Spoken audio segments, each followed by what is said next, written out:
அண்ணா பல்கலைக்கழக மாணவி பாலியல் வன்கொடுமை தொடர்பாக ஆளுநரை சந்தித்து தமிழக வெற்றிக் கழகத்தின் தலைவர் விஜய் மனு அளித்தார்.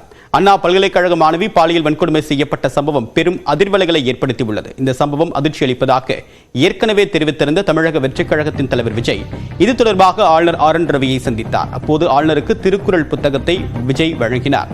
விஜய்க்கு பாரதியார் கவிதைகள் புத்தகத்தை ஆளுநர் RN ரவி வழங்கினார்.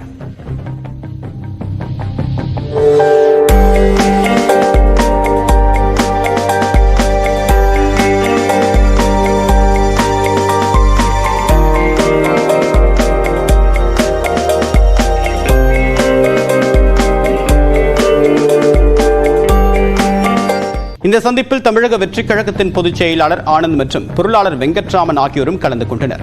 12 நிமிடங்களுக்கு நடைபெற்ற இந்த சந்திப்பில் அண்ணா பல்கலைக்கழகத்தில் நடைபெற்ற சம்பவம் குறித்து ஆளுநரிடம் விஜய் முறையிட்டார். மேலும் சட்ட ஒழுங்கு குறித்து ஆளுநரிடம் விஜய் மனு அளித்தார். இந்த சந்திப்புக்கு பிறகு பத்திரிகையாளர்களை விஜய் சந்திப்பார் என்று எதிர்பார்க்கப்பட்டது. ஆனால் ஆளுநர் மாளிகையிலிருந்து வெளியே வந்த விஜய் அங்கிருந்தவர்களை பார்த்து கை அசைத்துவிட்டு சென்று விட்டார்.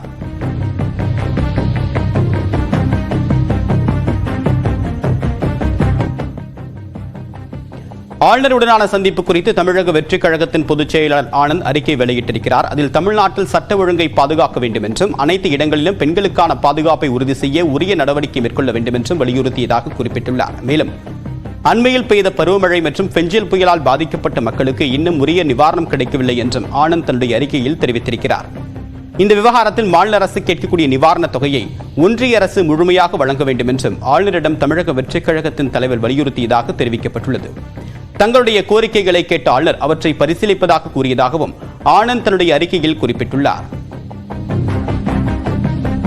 இந்நிலையில் அண்ணா பல்கலைக்கழக மாணவி பாலியல் வன்கொடுமை தொடர்பான வழக்கில் முதல் தகவல் அறிக்கை வெளியானதற்கு தொழில்நுட்ப கோளாறு காரணமாக இருக்கலாம் என்று மாநில குற்ற ஆவண காப்பகத்திற்கு தேசிய தகவல் மையம் தகவல் தெரிவித்திருக்கிறது. மேலும் IPCயில் இருந்து BNS சட்டத்திற்கு தரவுகள் மாற்றப்பட்டதால் இந்த தொழில்நுட்ப கோளாறு ஏற்பட்டு FIR பொது வெளியில் தெரியும்படி பிழை ஏற்பட்டிருக்கலாம் என்றும் தேசிய தகவல் மையம் விளக்கம் அளித்துள்ளது.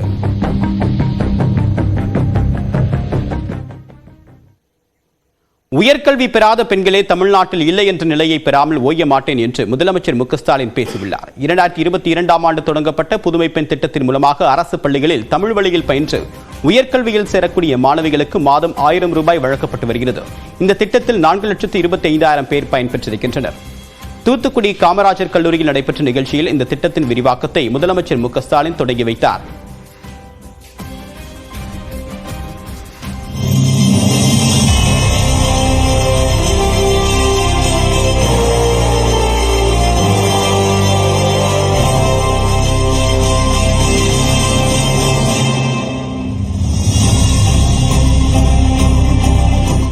பிறகு பேசிய முதலமைச்சர் மு க ஸ்டாலின் சாதி மதம் என்று நம்மை பிரிக்க நினைக்கக்கூடிய ஸ்டாக் ஒன்று இருப்பதாக கூறினார். பெண்கள் இன்னும் வீட்டில்தான் இருக்க வேண்டும் என்று காலாவதியான அந்த ஸ்டாக் பேசிக்கொண்டு தெரிவதாகவும் முதலமைச்சர் கூறியுள்ளார். புதுமை பெண் திட்டத்தால் மாணவிகள் கல்லூரியில் சேர்வது ஆண்டுக்காண்டு அதிகரித்திருப்பதாக தெரிவித்திருக்கூடிய முதலமைச்சர் இந்த திட்டத்தின் நோக்கம் நிறைவேறி உள்ளதாகவும் கூறினார்.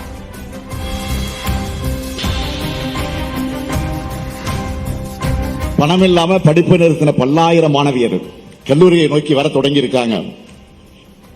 உங்களுடைய படிப்புக்கு மட்டுமல்ல, எந்த தடை வந்தாலும் அதை நான் உடைப்பேன். எந்த அப்பாவும் தன்னுடைய பிள்ளைகளுடைய படிப்பு செலவுக்கு கணக்கு பார்க்க மாட்டாங்க. அப்படித்தான் உயர்கல்விக்கான திட்டங்களாக எந்த நெருக்கடி இருந்தாலும் அதை நிறைவேற்றியே தீர்வேன்.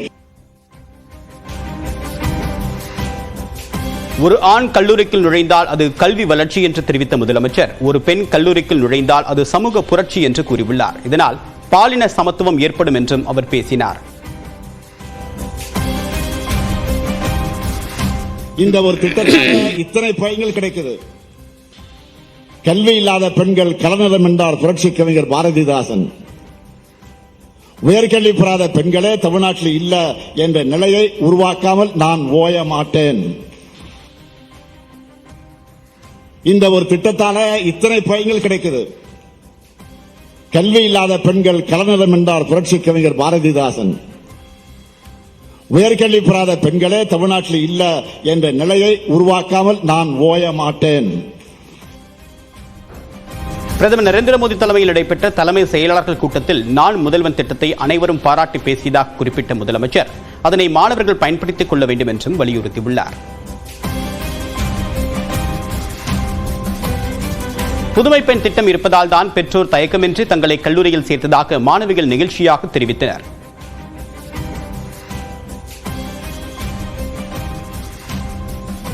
நான் காலேஜ் படிச்சுட்டு இருக்கும் போதே ஸ்பெஷல் கோர்சஸ் நிறைய போகணும் அப்படின்னு நான் ஆசைப்பட்டேன்.